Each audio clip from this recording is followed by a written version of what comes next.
जिल्हा परिषद पंचायत समितीच्या निवडणुकीत खऱ्या निष्ठावंतांची तिकीटं कापण्यासाठी कात्री लावली. त्यांना एक सांगायचं आहे, आता कराड उत्तरेत जहाजाला बिळूक पडलंय. किती पाणी आत येणार हे वेळ आल्यावरच लक्षात येईल. तुम्ही शेंडा खुडला, पण आता त्याला फुटवे किती फुटतायत हे बघा, असा सनसनीत इशारा ॲडव्होकेट महादेव साळुंखे यांनी दिला. वडोली निळेश्वर तालुका कराड येथे कोपर्डे हवेली जिल्हा परिषद गटाच्या विजयी उमेदवार विद्याताई रामकृष्ण वेताळ यांच्या विजयी सभेत ते बोलत होते. यावेळी रामकृष्ण वेताळ यांच्यासह प्रमुख मान्यवर, हजारो नागरिक मोठ्या संख्येने उपस्थित होते. यावेळी बोलताना ॲडव्होकेट महादेव साळुंखे म्हणाले, या पूर्वीच्या वक्त्यांनी आपलं मनोगत 2-2 मिनिटांमध्ये इथं व्यक्त केलेलं आहे, परंतु या व्यासपीठाची मी परमिशन घेऊन हे 2 मिनिटाचं मनोगत मी 10 मिनिटावर नेणार आहे. कारण ते सगळ्यांनी तुम्हाला काय काय सांगितलं, तिकीट कापाकापी झाली, कुणी काय केलं, परंतु या सगळ्या प्रक्रियेमध्ये माननीय रामकृष्ण वेताळ साहेब आणि मी या भारतीय जनता पार्टीचं काम या कराड तालुक्यामध्ये करत असताना अनंत अशा अडचणी आम्हाला निर्माण झालेल्या होत्या. रस्त्यावरची लढाई लढत होतो, संघर्ष 5वीला पुजलेला होता आमच्या. या अगोदर आमचा संघर्ष माजी आमदारांशी होता आणि या माजी आमदारांशी संघर्ष करत असताना 1.5 वर्षापूर्वी इलेक्शन झालं आणि आम्हाला असं वाटलं की कधीतरी या कराड उत्तर मध्ये कमळ फुललं पाहिजे. अहो रात्र कार्यकर्त्यांनी काम केलं, कष्ट केलं. ती निवडणूक नेत्यांची होती, निवडणूक जिंकली, कमळ या कराड उत्तर मध्ये फुललं, पण ते फुलवताना सर्वसामान्य कार्यकर्त्यांच्या जीवावर फुललं होतं. आणि ही निवडणूक ज्या वेळेला झाली आणि येणारी जिल्हा परिषद निवडणूक, पंचायत समिती निवडणूक खऱ्या अर्थानं ही कार्यकर्त्यांची निवडणूक म्हणून गणली जात होती. आणि अशा वेळेला तुमचं काम झालं होतं हे तुम्हाला माहित होतं आणि तुम्ही काय केलं, कात्री घेऊन बसला. अरे कुणाची कापली तुम्ही? या भारतीय जनता पार्टी सत्तेत येण्यासाठी ज्या कार्यकर्त्यांनी आपल्या घराची होळी केली, आपल्या घरावर तुळशी पत्र ठेवलं, अशा लोकांची तुम्ही तिकीट कापली. आणि तिकीट कापण्याचा जो कार्यक्रम केला ना, ते इथं बसलेल्या काही पत्रकारांना सुद्धा त्याची वस्तुस्थिती माहित आहे.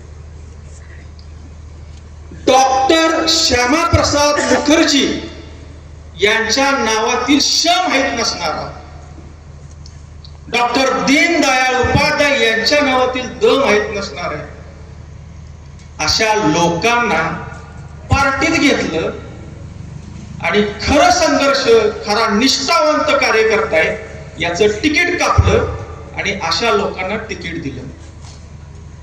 ही फक्त रामकृष्ण वेताळ यांच्या सोबत झालेली गोष्ट नाही, ही दीपालीताई खोत यांच्या सोबत झाली, ही ॲडव्होकेट महादेव साळुंखे यांच्या सोबत झाली, ही हिंदू नाना पिसाळ यांच्या सोबत झाली.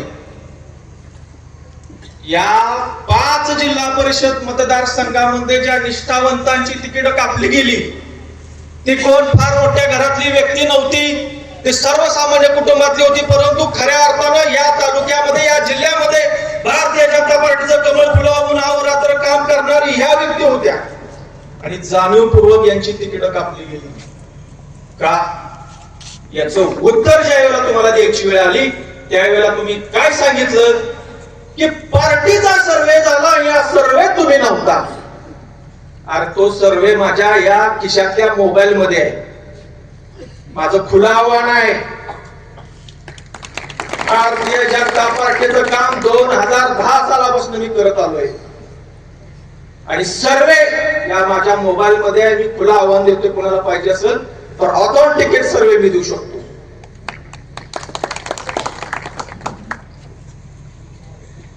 आणि अपरिहार्यता झाली आमच्या समोर. आम्ही आमचे मार्ग निवडले आणि आमचे एक पत्र काढलं. पत्रात मस्तपैकी स्वच्छ शब्द लिहिले, अमक्या तमक्या यांची असं झालं. अरे कोणी पत्र काढलं, त्या पत्रावर सही कोणी केली? अरे ज्यांनी भारतीय जनता पार्टीमध्ये तुम्हाला प्रवेश दिला, काही वेळापूर्वी, काही सालापूर्वी तुम्ही काँग्रेसचं काम करत होता, तुम्ही राष्ट्रवादीचं काम करत होता. स्वार्थापायी भारतीय जनता पार्टीचं कमळ असलं की निवडून येतंय म्हणून तुम्ही भारतीय जनता पार्टीत आला आणि त्यांनी आम्हाला पत्र काढून तुम्हाला आम्ही पार्टीतून डॉट डॉट केलंय म्हणून पत्र काढलं. आमच्या काही फरक पडत नाही हो. संघर्ष आमच्या पाचवीला पुजलेला होता आणि संघर्षात्मक नेतृत्व तयार होतं. माणसाच्या आयुष्यामध्ये सत्ता, संपत्ती, सौंदर्य आणि संघर्ष या 4 स पैकी एक स असतो आणि ज्यांच्या आयुष्याला संघर्ष हा शब्द असतो तो माणूस स्टेजवर बसतो.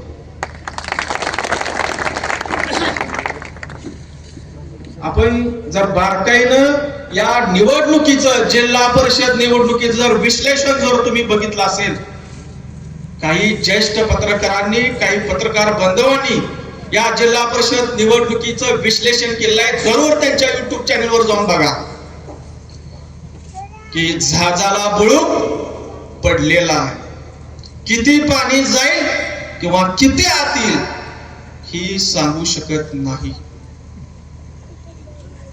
या पद्धतीनं एका सर्वसामान्य कुटुंबातील सर्वसामान्य व्यक्तीला सत्तेपासून दूर ठेवायचं जर षडयंत्र रचलं जात असेल, हा कराड उत्तर मतदारसंघ आहे, हा यशवंत विचाराचा मतदारसंघ आहे आणि यशवंतराव चव्हाण साहेबांनी सांगितलेलं होतं की सत्तेचं विकेंद्रीकरण झालं पाहिजे, सर्वसामान्य माणूस सत्तेच्या पटावर बसला पाहिजे. आणि ज्या वेळेला सर्वसामान्य माणूस सत्तेच्या पटावर बसणार होता, रामकृष्ण वेताळ साहेब सत्तेच्या पटावर बसणार होते, ऍडव्होकेट महादेव साळुंके सत्तेच्या पटावर बसणार होते, दीपाली ताई बसणार होते, सचिन नांगरे पाटील बसणार होते, नाना पिसाळ बसणार होते. त्यावेळेला तुम्ही कचरे घेऊन आला, त्यांची तिकीट कापली.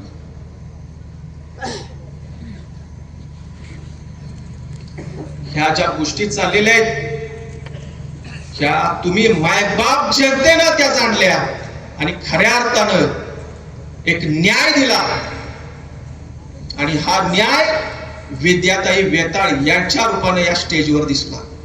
तुम्ही नुसती निवडणूक नाही जिंकलेली, तुम्ही नुसता संघर्ष केलेला नाही, तर खऱ्या अर्थानं संधी आणि दर्जाची समानता जे डॉक्टर बाबासाहेब आंबेडकरांनी यांच्या प्रस्तावनेमध्ये मांडलेली आहे, ती दर्जाची आणि संधीची समानता तुम्ही आज विद्याताई वेताळ यांच्या रूपानं या मतदारसंघामध्ये दिलेली आहे. आम्ही निवडणूक लढत होतो आणि आम्ही जी रस्त्यावरची लढाई करत होतो ते एक विजन ठेवून करत होतो. ते विकासाचं विजन होतं की या कराड उत्तर मतदारसंघामध्ये सर्वसामान्य माणूस केंद्रस्थानी मानून त्याच्या मूलभूत आर्थिक, राजकीय, सामाजिक बदलाचं साक्षीदार आम्हाला व्हायचं होतं. म्हणून हा रस्त्यावरचा संघर्ष आम्ही लढला. 2010 सालापासून ते आज 2026 पर्यंत आमचा संघर्ष होता आणि या संघर्षाला कुठंतरी कात्रीनं कापायचा प्रयत्न केला. माड्या भाषेमध्ये सांगतो, शेंडा खुडायचा प्रयत्न झाला. पण लक्षात ठेवा, ज्याचा शेंडा खुडला जातो त्याला फुटवं अनेक येतात. तुम्ही शेंडा खुडलाय, आता फुटवं किती येतात हे तुम्ही बघा. मी पुन्हा एकदा या कराड उत्तर मतदारसंघातल्या स्वाभिमानी जनतेला उद्देशून सांगतो की तुम्ही जो सन्मान, जो स्वाभिमान या मातीत जागृत ठेवलेला आहे, तो यशवंतराव चव्हाणांची विचारांचं अस्तित्व आज ही मतदारसंघामध्ये जागृत आहे याची प्रचिती देतोय. म्हणून मी पुन्हा एकदा आपल्या सर्वांचं आभार व्यक्त करतो. या स्टेजवर उपस्थित असलेले या कोपर्डी हवेली जिल्हा परिषद गटातील विजयी उमेदवार माननीय विद्याताई वेताळ, त्याचबरोबर अमित चव्हाण, त्याचबरोबर नीलम पिसाळ या सर्वांना मी शुभेच्छा देतो.